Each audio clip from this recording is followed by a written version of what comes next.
Welcome to the Banker Lamp. Please enjoy the video. You start by confirming the monitor's panel type and native refresh rate so you know the limits you're working with. Once done, update your GPU drivers and set the output to the monitor's native resolution. This reduces scaling artifacts. Make sure you use a DisplayPort or a high-speed HDMI cable. Adapters can introduce signal issues. Finally, open your graphics control panel to access refresh rate and color settings. These first steps establish a clean baseline for smoother motion. Next, enable variable refresh rate like G-Sync or FreeSync to align the GPU frame output with the panel's refresh. This eliminates tearing and reduces stutter.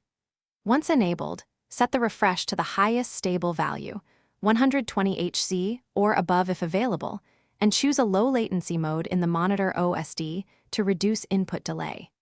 Then tune the response time or overdrive setting incrementally. You want faster transitions without overshoot or visible artifacts. These middle steps refine motion clarity while keeping stability. To finish, calibrate your frame output to the refresh. Either cap your FPS to match the monitor's HZ or rely on VRR for variable frame rates. This prevents micro-stutter. Run motion tests or real game clips to look for ghosting and tweak overdrive accordingly. If issues persist, systematically troubleshoot. Swap to a different high-speed cable, try another GPU port, and reset the monitor OSD to defaults. If that still fails, test the monitor on another system to isolate hardware faults. Thanks for watching. If this was helpful, leave a like and consider subscribing. See you next time.